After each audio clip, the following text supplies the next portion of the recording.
हम इतना जल्दी गुस्सा या परेशान क्यों हो जाते हैं? ज्यादातर समय ये हालात नहीं होते जो हमें परेशान करते हैं, बल्कि हमारा सोचने का तरीका होता है। कोई कुछ बुरा कह दे या चीजें हमारी उम्मीद के मुताबिक ना चलें, तो हम अपना मूड खराब कर लेते हैं। लेकिन सोचो, अगर आप हमेशा शांत रह सकें और किसी भी बात या इंसान से प्रभावित ना हो। यही स्टोइज्म सिखाता है। यह एक प्राचीन सोचने का तरीका है जो हमें सिखाता है कि चाहे जो भी हो, खुद को कंट्रोल में कैसे रखें। इसकी आसान सीखों से आप जिंदगी की मुश्किलों को बिना शांति खोए संभाल सकते हैं। Lesson 1, control what you can. जिंदगी घटनाओं, रिश्तों और भावनाओं का एक तूफान है। हर दिन हम ऐसी परिस्थितियों का सामना करते हैं जो हमारी सहनशीलता की परीक्षा लेती हैं, हमारे मूल्यों को चुनौती देती हैं या हमारे मन की शांति को खतरे में डालती हैं। लेकिन इस सारी टर्मोइल के बीच एक गहरी सच्चाई छुपी है जिसने न जाने कितने लोगों को साफ सोचने और मजबूत बनने का रास्ता दिखाया है। नियंत्रण का द्वंद्व। इसका मूल विचार बड़ा ही सरल लेकिन बदलने वाला है। सिर्फ उसी पर ध्यान दो जो तुम्हारे हाथ में है। सोचो, एक मीटिंग में हो और कोई सहकर्मी सबके सामने तुम्हारे काम की आलोचना कर देता है। उसकी बात सुनकर गुस्सा आता है और तुम्हारा मन करता है कि पलटकर जवाब दो या बहस शुरू कर दो। लेकिन एक पल रुको, क्या आप उसके शब्दों को नियंत्रित कर सकते हो? नहीं। उसकी बातें, उसके विचार, यहाँ तक कि उसका लहजा भी, ये सब उसी के हैं। लेकिन जो तुम्हारे हाथ में है वो है तुम्हारी प्रतिक्रिया। क्या आप गुस्से को अपने जवाब पर हावी होने दोगे या शांति और आत्मविश्वास के साथ जवाब देने का चुनाव करोगे? यही फर्क जो हमारे नियंत्रण में है और जो नहीं है, स्टोइक फिलॉसफी का आधार है। एपिक्टेटस, एक प्रसिद्ध स्टोइक फिलोसोफर, ने कहा था, कुछ चीजें हमारे बस में हैं और कुछ नहीं है। ये हमें याद दिलाने का तरीका है कि हम अपनी एनर्जी व्यर्थ करते हैं जब हम उन चीजों को नियंत्रित करने की कोशिश करते हैं जिन्हें हम बदल नहीं सकते। मौसम, अर्थव्यवस्था, बीता हुआ समय या दूसरों की राय, ये सब हमारे दायरे के बाहर हैं। लेकिन हमारे विचार, हमारे काम और हमारे चुनाव, ये पूरी तरह से हमारे हैं। इस सिद्धांत को अपनाने की सबसे बड़ी खूबी है आजादी। जो चीजें तुम्हारे नियंत्रण में नहीं हैं, उन्हें छोड़ने से आप खुद को अनावश्यक चिंता और तनाव से मुक्त कर लेते हो। सोचो, कितनी बार आप किसी बहस को बार बार अपने दिमाग में चलाते हो, ये सोचते हुए कि काश आप दूसरे इंसान का नजरिया बदल पाते। कितनी बार आप बाहरी हालातों के सामने खुद को असहाय महसूस करते हो, ये भूलकर कि तुम्हारे अंदर कितनी शक्ति छिपी है। इस सोच का एक प्रेरणादायक उदाहरण है विक्टर फ्रैंकल, जो एक होलोकॉस्ट सर्वाइवर और मनोवैज्ञानिक थे। जिन परिस्थितियों में उन्होंने खुद को पाया वो बयां करना मुश्किल है, लेकिन फ्रैंकल ने यह पाया कि उनके दुश्मन उनकी आजादी छीन सकते हैं, लेकिन उनका रवैया चुनने की शक्ति उनसे कोई नहीं ले सकता। उन्होंने अपने विचारों, अपनी प्रतिक्रिया और अपनी आंतरिक ताकत पर ध्यान दिया। उनकी कहानी इस बात का प्रमाण है कि हमारा असली नियंत्रण हमारे भीतर ही है। यह तरीका न तो निष्क्रियता है और न ही हार मानने का, ये एनर्जी को सही दिशा में लगाने का है। जब आप सिर्फ अपने नियंत्रण की चीजों पर ध्यान देते हो तो आप अधिक प्रभावी, अधिक लचीले और अधिक शांत हो जाते हो। तो अगली बार जब जिंदगी तुम्हें किसी मुश्किल में डाले, खुद से पूछो, इसमें मेरा नियंत्रण कहाँ है? अपनी एनर्जी अपने काम, अपनी सोच और अपने चुनावों पर लगाओ। बाकी चीजों को वैसे ही रहने दो। दुनिया अप्रत्याशित हो सकती है, लेकिन तुम्हारा अंदरूनी संसार स्थिर और शांत रह सकता है। जो आप नियंत्रित कर सकते हो उस पर ध्यान दो, बाकी सबको जाने दो। यही तुम्हारी असली ताकत है। Lesson 2, practice.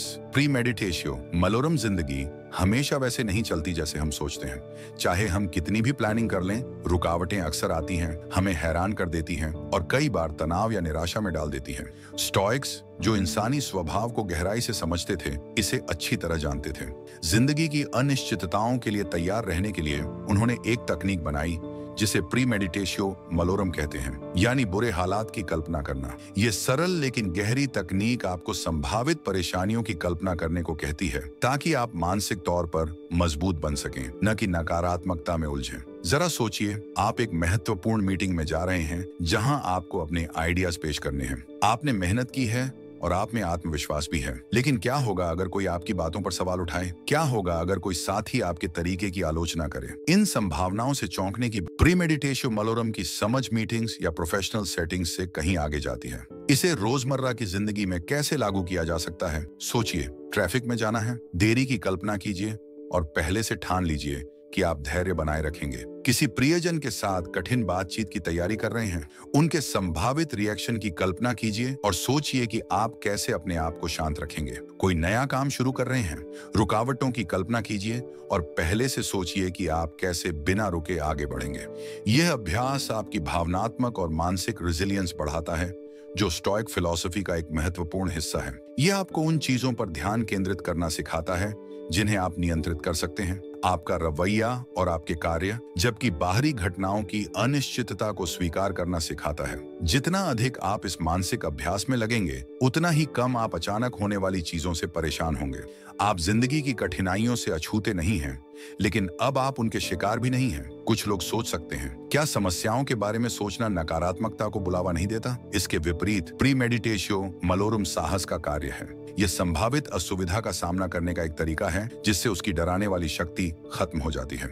स्टोइक्स मानते थे कि सबसे बुरे की तैयारी करके आप सबसे अच्छे की उम्मीद करने के लिए खुद को आजाद करते हैं। आप एक ऐसा दृष्टिकोण विकसित करते हैं जो रुकावटों को बाधा नहीं बल्कि मजबूत बनने का अवसर देखता है। तो अगली बार जब आप किसी चुनौती के करीब हों, तो एक पल रुकें, अपनी आंखें बंद करें और आगे का रास्ता कल्पना करें। सिर्फ उसकी आसान राहें नहीं, बल्कि उसके ऊबड़ खाबड़ मोड़ भी। खुद को इनसे शांति और दृढ़ता के साथ निपटते हुए देखें। जब वो पल आएगा तो आपका मन, जो पहले से तैयार है, पूरी मजबूती से जवाब देने के लिए तैयार होगा। यही प्रीमेडिटेशो मलोरम की ताकत है। इसे अपनाएं और जिंदगी के सरप्राइज आपको हिला न सकें, बल्कि और मजबूत बनाएं। Lesson 3, separate yourself from the event. जिंदगी हर दिन नई चुनौतियां लाती है, कुछ छोटी तो कुछ बहुत बड़ी। अक्सर हम भावनाओं के तूफान में फंस जाते हैं और ऐसे फैसले ले लेते हैं जिनका हमें बाद में अफसोस होता है। लेकिन क्या हो अगर हम एक कदम पीछे हट जाएं? क्या हो अगर हम हर स्थिति को शांत और अलग नजरिए से देखें, जैसे हम बाहरी दर्शक हों? यही है घटना से खुद को अलग करने का अभ्यास, जो स्टोइक फिलॉसफी का एक शक्तिशाली सिद्धांत है। यह आपके तनाव, झगड़ों और फैसले लेने के तरीके को पूरी तरह बदल सकता है। सोचिए, आप अपने करीबी दोस्त के साथ झगड़े में उलझ गए हैं। तीखे शब्द बोले जाते हैं, भावनाएं भड़क जाती हैं और अचानक से रिश्ता कमजोर लगने लगता है। ऐसे समय में हम अक्सर आवेश में आकर कुछ ऐसा कह या कर देते हैं जो हालात को और बिगाड़ देता है। लेकिन अगर आप थोड़ी देर रुकें और इसे ऐसे देखें जैसे आप कोई फिल्म देख रहे हों, खुद को एक बाहरी दर्शक के रूप में सोचें जो इसमें शामिल नहीं है, आपको क्या नजर आएगा? शायद दो लोग जो अपनी तकलीफ, डर या गलत फहमियों के कारण बोल रहे हैं, न कि किसी असली दुश्मनी के कारण। यह नजरिया आपको हालात को बेहतर समझने और सहानुभूति और सोच समझकर जवाब देने का मौका देता है। स्टोइक फिलोसोफर मानते थे कि घटनाओं को जैसा वे हैं वैसा ही देखना चाहिए, न ज्यादा बुरा न ज्यादा अच्छा।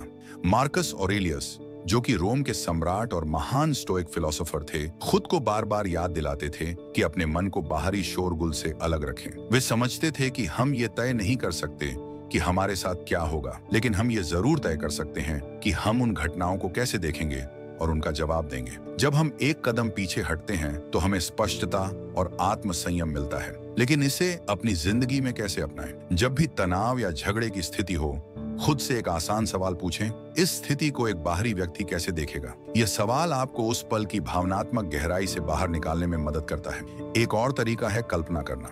सोचिए कि वह झगड़ा किसी स्टेज पर हो रहा है।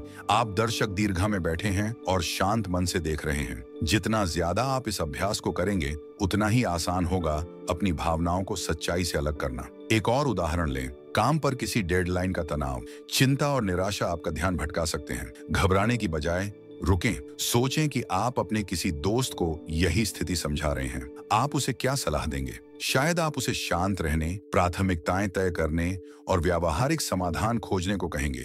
जब आप खुद को घटना से अलग करते हैं, तो वही सलाह आपके लिए भी उपयोगी बन जाती है। यह सिद्धांत भावनाओं को दबाने या वास्तविकता को नजरअंदाज करने के बारे में नहीं है। यह स्पष्टता से देखने और समझदारी से जवाब देने के बारे में है। जब हम स्थितियों को वस्तुनिष्ठ नजरिए से देखते हैं, तो हम तर्कहीन डर और तुरंत प्रतिक्रिया देने की आदत से आजाद हो जाते हैं। हम समस्या सुलझाने वाले बन जाते हैं, शिकार नहीं।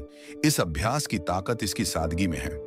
यह किसी बड़े अनुष्ठान की मांग नहीं करता, बस थोड़ी सी रुकने और सोचने की इच्छा चाहिए, और इसका प्रभाव गहरा हो सकता है। समय के साथ आप देखेंगे कि आप चुनौतियों को अधिक आत्मविश्वास और डिग्निटी के साथ संभाल रहे हैं। आप परिस्थितियों के कैदी नहीं रहेंगे, बल्कि अपनी प्रतिक्रियाओं के मालिक बनेंगे। तो अगली बार जब जिंदगी आपको परखे, याद रखें, आप घटना नहीं हैं, आप केवल दर्शक हैं। खुद को अलग करें और आपको समझदारी और उद्देश्य के साथ काम करने की ताकत मिलेगी। गुस्सा कम करने के लिए आसान टिप्स। गुस्सा एक सामान्य भावना है, लेकिन अगर इसे सही तरीके से संभाला न जाए तो ये हमारी शांति और रिश्तों को खराब कर सकता है। अच्छी बात यह है कि कुछ सरल उपाय हैं जो आप आज से ही शुरू कर सकते हैं ताकि शांत रहें और सोच समझकर प्रतिक्रिया दें। जर्नलिंग। हर दिन कुछ मिनट निकालकर अपनी भावनाएं और विचार लिखें। यह आपको समझने में मदद करेगा कि आपको गुस्सा क्यों आता है, आपके ट्रिगर्स क्या हैं और कैसे आप अपनी भावनाओं को स्वस्थ तरीके से व्यक्त कर सकते हैं। समय के साथ डायरी लिखने की यह आदत आपको आत्म जागरूक बनाएगी, जिससे आप गुस्सा आने से पहले ही उसे पहचान पाएंगे। सोचना समझना। हर दिन के अंत में खुद से पूछें, आज मुझे क्या बात गुस्सा दिलाई, मैंने कैसे प्रतिक्रिया दी, क्या मैं कुछ अलग कर सकता था। अपनी प्रतिक्रियाओं पर सोच विचार करना आपको सही दृष्टिकोण देगा और भविष्य में संयम बनाए रखने में मदद करेगा। ग्रेटिट्यूड।